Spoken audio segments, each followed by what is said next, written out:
Hello everyone, আমি সুচেতা। আমার আরও একটা নতুন ব্লগে সবাইকে ওয়েলকাম। আজকে শনিবার, আর এই শনিবার মানে আমাদের একটা খুবই ব্যস্ততম দিন। ছেলেকে নিয়ে একটু পরেই বেরোতে হবে, ওদের ফুটবল ম্যাচ আছে আজকে। এই সকালবেলা আমরা মা ছেলে একটা জুস খাই, তো আজকে সেটাই শেয়ার করছি আপনাদের সঙ্গে। এই জুসটা খুবই হেলদি। অত্যধিক হেয়ার ফল হলে বা পিম্পলের সমস্যা থাকলে, আবার যাদের হিমোগ্লোবিন কম তারাও এই জুসটা ট্রাই করতে পারেন। এটা রোজ খাবার সময় না পেলেও সপ্তাহে 2-3 দিনও যদি খাওয়া যায় তাহলেও সেটা শরীরের জন্য উপকার। এখানে নিয়েছি গাজর, আমলকি আর বিট গাজরের উপকারিতা কি সেটা আর নতুন করে বলার কিছু নেই। আর আমলকি তো এমনিতেই আমাদের স্কিনের জন্য বা হেয়ারের জন্য খুবই উপকারী। সামান্য একটু জল দিয়ে এটাকে একটা পেস্ট বানিয়ে নেব। এই জুসটা আমার হাজব্যান্ড খায় না, কারণ কিডনি স্টোনের জন্য বিট খাওয়া ওর বারণ। তবে অনেকের মনেই প্রশ্ন জাগতে পারে যে যাদের ডায়াবেটিস আছে তারা কি এই জুসটা খেতে পারে। আসলে আমার বাবা, আমার শাশুড়ি মা দুজনেই ডায়াবেটিক পেশেন্ট, তো ওনারা দুজনেই ডায়েটিশিয়ানের পরামর্শ অনুযায়ী বিট গাজর দুটোই খান। এই বিট গাজর যেহেতু মাটির তলার সবজি, আর ডায়াবেটিক পেশেন্টদের তো মাটির তলার সবজি খাওয়া বারণ থাকে, কিন্তু এই বিট গাজর ডায়াবেটিক পেশেন্টরা খেতে পারে। আমি যেটুকু জানি আমি সেটুকুই বললাম। এবার আমি তো ডাক্তার নই, কারোর মনে প্রশ্ন থাকতেই পারে, তাই ডাক্তারের সঙ্গে একটু পরামর্শ করে এই জুসটা আপনারা খেতে পারেন। এটা সকালে খালি পেটে অথবা ব্রেকফাস্ট আর লাঞ্চের মাঝখানে যে গ্যাপটা থাকে সেই সময়ও খেতে পারেন। এই জুসটা খেতে কিন্তু একদমই খারাপ লাগে না, বেশ মিষ্টি মিষ্টি লাগে খেতে। তারপরেও যদি মনে হয় আরও মিষ্টির দরকার, সেক্ষেত্রে আপনারা একটু মধু যোগ করে নিতে পারেন। এই সমস্ত ঘরোয়া টোটকা দিয়ে যতটা নিজেকে সুস্থ রাখা যায়, ভালো রাখা যায়, আমি তারই চেষ্টা করি সবসময়। আমি বিশেষ অকেশন ছাড়া কিন্তু মেকআপ একদমই করি না, কারণ আমি সত্যি কথা, অনেকেই এত সুন্দর সুন্দর মেকআপ করে, আমার দেখতে খুবই ভালো লাগে, কিন্তু আমি নিজে ভীষণই লেজি এই ব্যাপারে। ওই মেকআপ করার পর মেকআপ তোলার কাজটা আমার ভীষণ বোরিং লাগে। শীতকালে আমার ওই পন্ডস, নিভিয়া আর বোরোলিনেই দিন পেরিয়ে যায়, আর গরমকালে সানস্ক্রিন পাউডার, সানস্ক্রিন লোশন, এইগুলো হচ্ছে আমার নিত্য সঙ্গী। আর মুখের পরিচর্যা করতে আমি পার্লারেও খুব কম যাই। হেলদি খাওয়া দাওয়া আর ঘরোয়া কিছু টোটকা দিয়ে নিজেকে যতদিন পার করা যায় আর কি। যাই হোক, আজকে ব্রেকফাস্টে বানাচ্ছি এগ ভুর্জি আর রুটি। আসলে একটু ভারী খাবার খেয়ে আজকে বেরোতে হবে ছেলেকে নিয়ে। ওদের আজকে ফুটবল ম্যাচ আছে, তো কখন ফিরবো তার ঠিক নেই। এই এগ ভুর্জি বানাতে যেহেতু বেশিক্ষণ সময় লাগে না, আর রুটির সঙ্গে খেলে বেশ ভালো পেটও ভরে থাকে অনেকক্ষণ। কিছুই না, সেরকম জিরে ফোড়ন দিলাম তেলের মধ্যে, তারপরে পেঁয়াজ কুচি, ক্যাপসিকাম কুচি আর একটু গাজর গ্রেট করে দিয়েছি। তারপর 3 জনের জন্য 5টা ডিম দিলাম, আর তার সঙ্গে নুন আর গোলমরিচ। ব্যাস হয়ে গেল রেডি। উপর থেকে যদি একটু ধনেপাতা দেওয়া যেত আরও ভালো লাগতো, কিন্তু ধনেপাতাগুলো দেখলাম নষ্ট হয়ে গেছে। যাকে এখন 3 জনে মিলে খেয়ে নিই, তারপর রেডি হতে হবে। ব্রেকফাস্টের সঙ্গে সঙ্গে লাঞ্চটাও বানিয়ে নিয়েছি। আজকে আছে উচ্ছে আলু সেদ্ধ, বড়ি দিয়ে লাউয়ের তরকারি আর প্রন মশালা, তার সঙ্গে স্যালাড আর দই আছে, আর ভাতটা বসিয়ে দিয়েছি। আমাদের ব্রেকফাস্ট করতে করতে ভাতটাও রেডি হয়ে যাবে। চলুন এবারে বেরোই। এই শনি রবিবারগুলোতে যখন ছেলের বাইরে কোথাও ম্যাচ থাকে, ছেলে বায়না করে যে মা তোমাকে সঙ্গে করে যেতে হবে, আর ওর বাবা বলে তুমি বাড়িতে থাকলেই খুঁজে খুঁজে কাজ বার করবে, তার চেয়ে বরং আমাদের সঙ্গে চলো, মনটা একটু চেঞ্জ হবে। আর আমি ভাবি বাড়িতে থাকলে সত্যি কতই না কাজ হতো, কিছু না হোক আলমারি দুটো একটু ভালো করে গুছিয়ে নেওয়া যেত। সকাল থেকে যেহেতু আমরা কেউই ব্যালকনিতে যাইনি আজকে, সেই জন্য আজকের ওয়েদারটা ঠিক বুঝতে পারিনি। এখন রাস্তায় বেরিয়ে বুঝতে পারলাম যে বাইরে ধুলো ঝড় হচ্ছে। প্রথমে এরকম ঘোলাটে আকাশ দেখে ভেবেছিলাম হয়তো কুয়াশা, কিন্তু এখন সময় 11:15। তো 11:15টার সময় কি অত কুয়াশা থাকবে?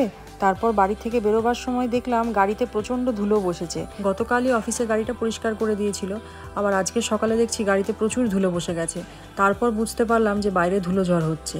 আমাদের দেশে একটা জিনিস লক্ষ্য করে দেখবেন, ঋতু পরিবর্তনের আগে কিন্তু বৃষ্টি হয়। যেরকম শীতকাল আসার আগে আর শীতকাল চলে যাওয়ার পরে যখন বসন্ত আসে, ঠিক তার মাঝখানে ছিটে ফোঁটা হলেও কিন্তু একটু বৃষ্টি হয়। আর এদেশে এসে যেটুকু জানতে পেরেছি, এদেশে ঋতু পরিবর্তনের ইঙ্গিত হচ্ছে এই ধুলোঝড়। শীত পড়ার আগে একবার ধুলোঝড় হয়েছিল, আবার যেহেতু এখন শীত যায় তাই এখন একবার ধুলোঝড় হয়ে গেল। তার মানে এবারে আবার বসন্ত আসছে। আর এটা যেহেতু মরুভূমির দেশ, তাই এদেশে ধুলোঝড় হয় প্রায়ই। দেখুন না চারিদিকটা কিরকম ঘোলাটে ঘোলাটে লাগছে, অন্যদিন কিরকম স্পষ্ট থাকে চারিদিক। দূরের বড় বড় বিল্ডিংগুলোও ঝাপসা হয়ে গেছে আজকে।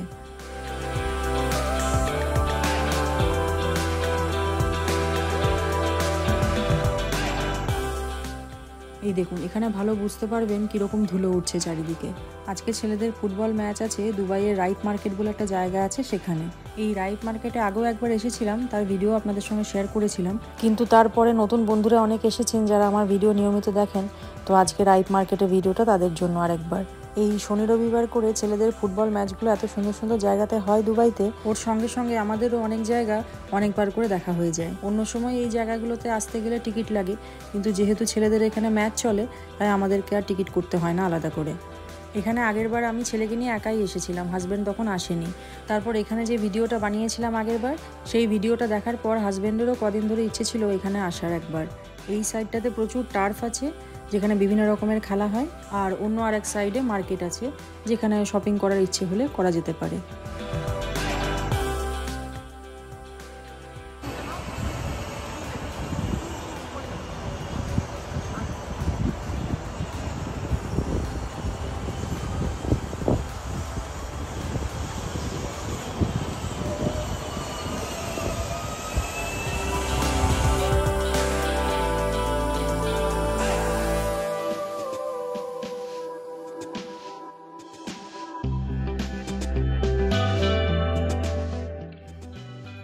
এই রাইট মার্কেটটা শনি রবিবার করেই খোলা থাকে, আর সেই কারণে শনি রবিবার এখানে বেশ ভালোই লোকজন দেখা যায়।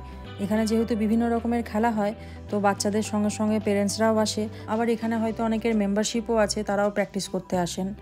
তবে এদেশে ফুটবল লিগগুলোতে আমি একটা জিনিস লক্ষ্য করে দেখেছি, ছেলেরা আর মেয়েরা একসঙ্গে ফুটবল খেলে। এই যে এখন যে ম্যাচটা চলছে, এখানে ছেলে মেয়ে উভয়ই কিন্তু খেলছে। এই টার্ফেই ছেলেদের খেলাটা হবে, তাই এই ম্যাচটা শেষ হলে ছেলেদের খেলা শুরু হবে।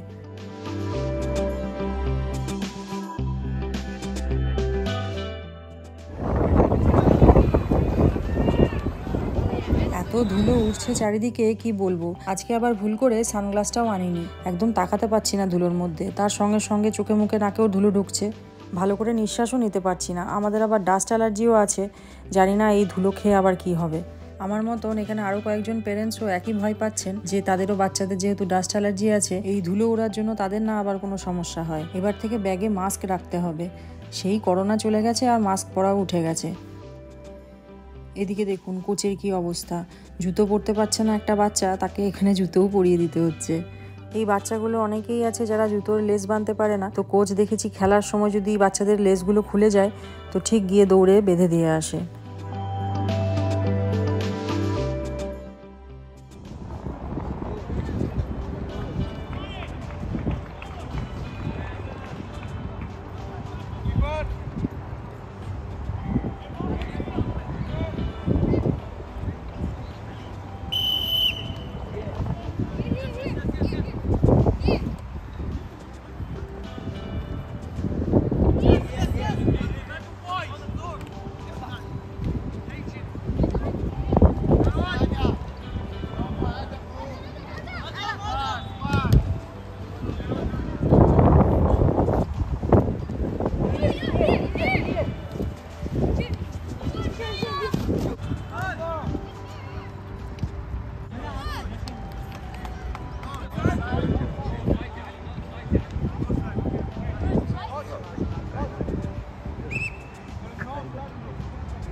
ওদের ম্যাচ শেষ হতে এখনও অনেক দেরি, এদিকে ওরা খেলছে খেলুক, এই ফাঁকে আমরা মার্কেটটা একটু ঘুরে আসি।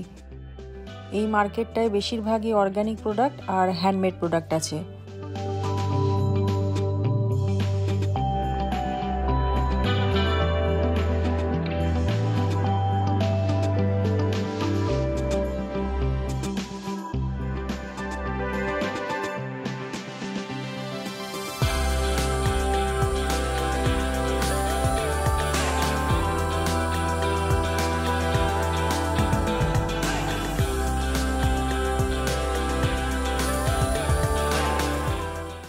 শনি রবিবারে এখানে বেড়াতে এসে যাবার পথে সবজি বাজারও করে নিয়ে যাওয়ার ব্যবস্থা আছে এখানে।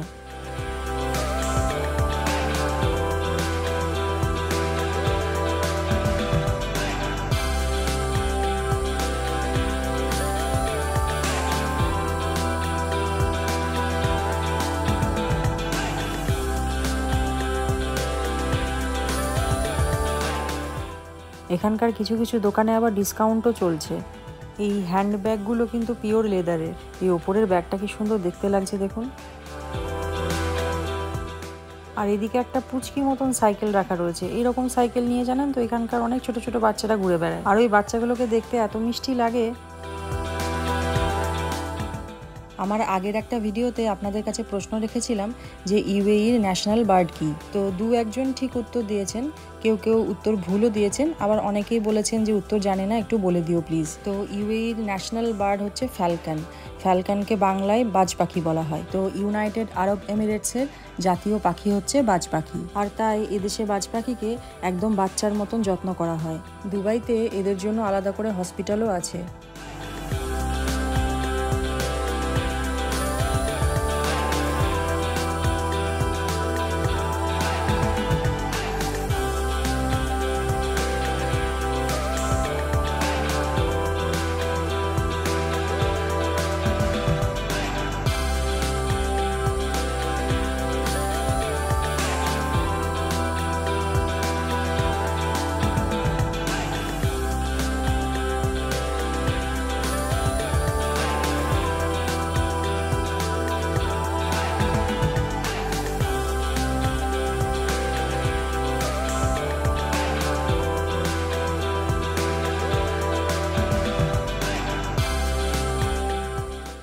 এই দোকানটাতে সব তুর্কির জিনিসপত্র।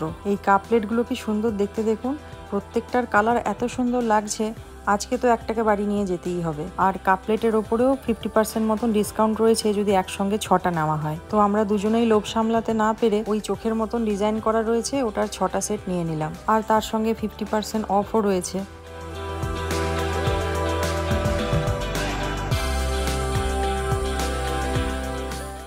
এর সঙ্গে আবার ছোট্ট একটা ফ্লাওয়ার পটও ফ্রি দিয়েছে, এটাও আবার একটা উপরি পাওনা হলো।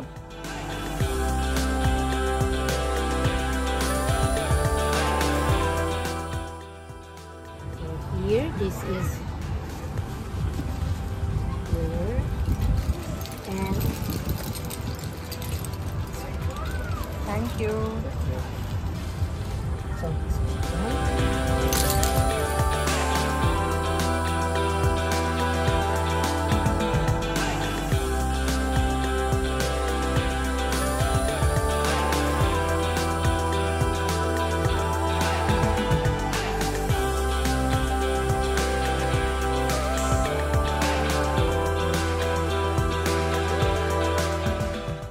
এখানে কিছু অ্যানিমালস আছে যেখানে বাচ্চারা এসে তাদেরকে খাওয়াতে পারে, তাদের সঙ্গে খেলা করতে পারে, যেরকম খরগোশ, কচ্ছপ, ছাগল, এই সমস্ত।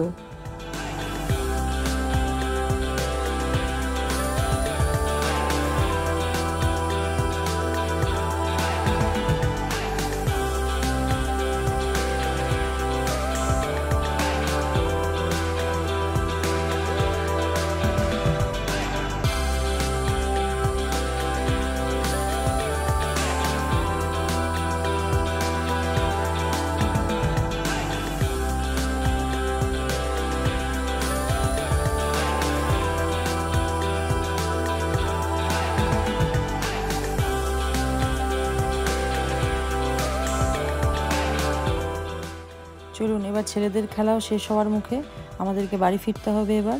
আজকের ভিডিওটা তাহলে এখানেই শেষ করছি। কেমন লাগলো অবশ্যই কমেন্ট করে জানাবেন, ভালো লাগলে লাইক শেয়ার করে দেবেন। দেখা হবে খুব তাড়াতাড়ি পরের আরেকটা নতুন ব্লগে।